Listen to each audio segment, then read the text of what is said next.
ఉత్తరాంధ్రలోని ఆ నియోజకవర్గ రాజకీయాలు ఎప్పుడూ కాక రేపుతూనే ఉంటాయట. స్టేట్ పాలిటిక్స్ లో ఎక్కడ ఏం జరిగినా ముందుగా అక్కడి అధికార ప్రతిపక్ష పార్టీల నేతల నుంచి యాక్షన్ రియాక్షన్ చాలా తీవ్ర స్థాయిలో దూసుకొస్తాయట.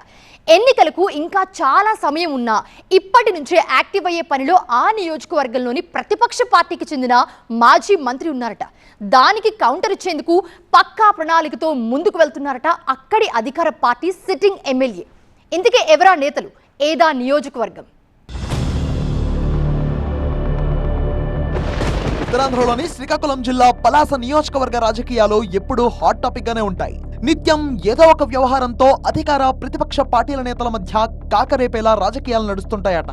ఇక్కడి వైసీపీ నేత మాజీ మంత్రి సీదిరి అప్పలరాజు, పలాస టీడీపీ ఎమ్మెల్యే గౌతు శిరీషల మధ్య గతం నుంచి మాటల యుద్ధం కొనసాగుతూనే ఉందట. మొదట సోషల్ మీడియా వేదికగా కమెంట్లు, ఆ తర్వాత భూ అక్రమాల ఆరోపణలు, ఇలా నిత్యం ఏదో ఒక వివాదంతో ఇరు వర్గాలు కయ్యానికి కాలు దువ్వుతూ ఉంటాయట. ఈ ఇరు వర్గాల నేతల పోరు పోలీస్ స్టేషన్ వరకు వెళ్ళింది. దీంతో ప్రతిపక్ష నేతను పోలీస్ కేసులు వెంటాడుతున్నాయట. వీరి ఆరోపణలు ప్రత్యారోపణలు కేవలం ప్రభుత్వ పాలసీ మ్యాటర్లకు మాత్రమే పరిమితం కాకుండా వ్యక్తిగత దూషణలతో హీట్ పుట్టిస్తోందట. వైసీపీ అధికారంలో ఉండగా అప్పలరాజు పశుసంవర్ధక శాఖ మంత్రిగా పనిచేశారు. అప్పలరాజు శిరీష మధ్య పోరు రోజు రోజుకి తీవ్ర స్థాయికి చేరుతోందట. రాష్ట్రంలో ఎక్కడ ఏం జరిగినా దానిని నియోజకవర్గానికి అంటగలుపుతూ ఢీ అంటే ఢీ అంటున్నారట ఈ ఇద్దరు నేతలు. సార్వత్రిక ఎన్నికలకు ఇంకా చాలా సమయం ఉన్నప్పటికీ అప్పలరాజు ఇప్పటి నుంచే యాక్టివ్ అయ్యే పనిలో ఉన్నారట. అయితే ఎమ్మెల్యే శిరీష దానికి కౌంటర్ ఇచ్చే కార్యాచరణలో బిజీగా ఉన్నారట. పెట్రోల్ డీజిల్ కొరతపై వైసీపీ అధిష్టానం ఇచ్చిన పిలుపు మేరకు పలాస నియోజకవర్గంలో పెట్రోల్ బంక్ దగ్గర నిరసన కార్యక్రమం చేపట్టారు అప్పలరాజు. చంద్రబాబు సర్కార్ వైఫల్యం వల్లే పెట్రోల్ డీజిల్ కొరత వచ్చిందని అప్పలరాజు ఘాటు వ్యాఖ్యలు చేశారట.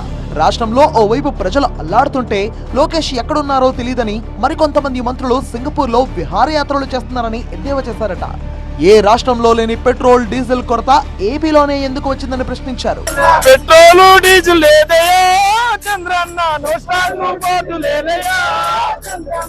అప్పలరాజు చేస్తున్న నిరసన కార్యక్రమానికి అదే స్థాయిలో సాయంత్రానికే తిరిగి కౌంటర్ అటాక్ ఇచ్చారు శిరీష.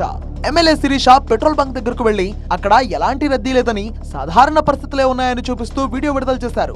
మతిలేని మాట్లాడుతున్న వైసీపీ నాయకులకు పలాసలో హైడ్రామా చేసిన మంత్రికి సమాధానం చెప్పడానికి తాను పెట్రోల్ బంక్ వచ్చానని తెలిపారు. ఏది జరిగినా సీఎం చంద్రబాబు మీద బురద జల్లడం వైసీపీ నేతలకు అలవాటైపోయిందని వ్యాఖ్యలు చేశారట. నిరసన తెలిపేందుకు మంది మార్బలంతో పెట్రోల్ బంక్ దగ్గరకు వెళ్లిన అప్పలరాజు ఆయన వాహనంలో పెట్రోల్ కొట్టించుకుని వచ్చారా లేదా నడుచుకుని వచ్చారా అంటూ ప్రశ్నించారు. పలాస రాజకీయాల గురించి చెప్పాలంటే 2019 ఎన్నికలకు ముందు, ఆ తర్వాత అని చెప్పాలంటున్నారు విశ్లేషకులు.